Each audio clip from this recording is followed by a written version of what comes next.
Dans cette vidéo, nous allons voir comment remplacer les graphismes d'un seul objet et non pas par lot ou par catégorie d'ensemble, comme on l'a vu précédemment dans un gabarit, d'un seul objet dans une vue. Alors l'objet que j'aimerais prendre comme exemple, c'est par exemple l'escalier, cet escalier central, et je vais cliquer droit dessus pour commander la commande qui est cette ici, remplacer les graphismes dans la vue par élément.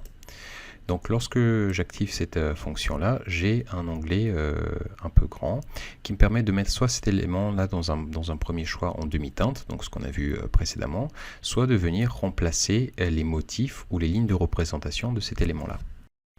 Dans le cadre de cet exercice-là, je vais forcer en fait les motifs de hachurage des marches en jaune et les lignes qui représentent les contre-marches ou le nez de marche en rouge. Alors, on va s'intéresser, donc dans un premier temps, je vais rapetissir en appuyant sur le petit triangle l'ensemble de ces regroupements-là. Et ce qui va m'intéresser dans un premier temps, c'est rendre donc du coup les lignes de contre-marche en rouge. Donc je vais développer uniquement le regroupement qui s'appelle ligne de projection.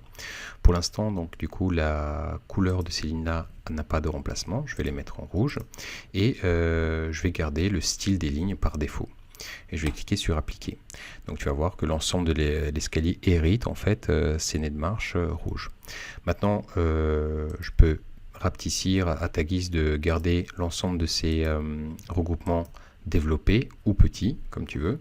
Je vais aller dans le deuxième regroupement qui s'appelle motif de surface et choisir un motif de premier plan solide et choisir sa couleur, donc du coup on va dire jaune, et afin de pocher les marches uniquement en jaune.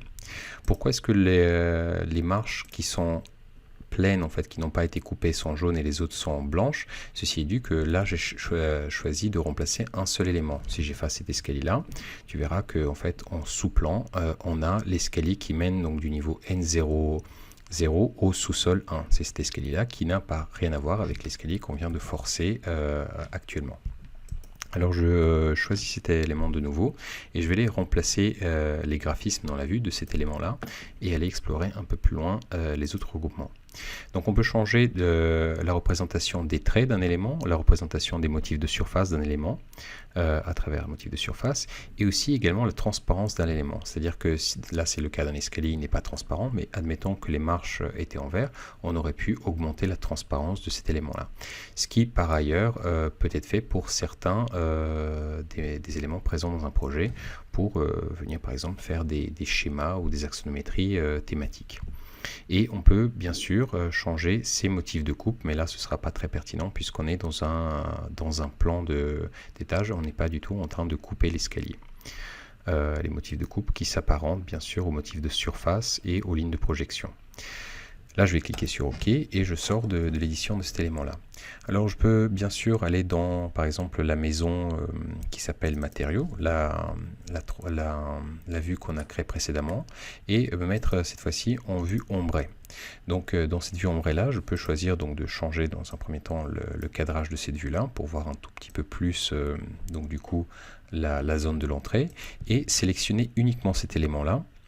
Remplacer ces paramètres de graphisme par élément et dire que cet élément là par exemple je voulais te montrer augmenter sa transparence. Donc si j'augmente sa transparence par exemple à 70%, uniquement dans cette vue là on aura l'impression qu'on peut voir à travers cette face de mur, ce qui peut nous permettre donc de communiquer de manière assez intéressante certaines orientations de projet.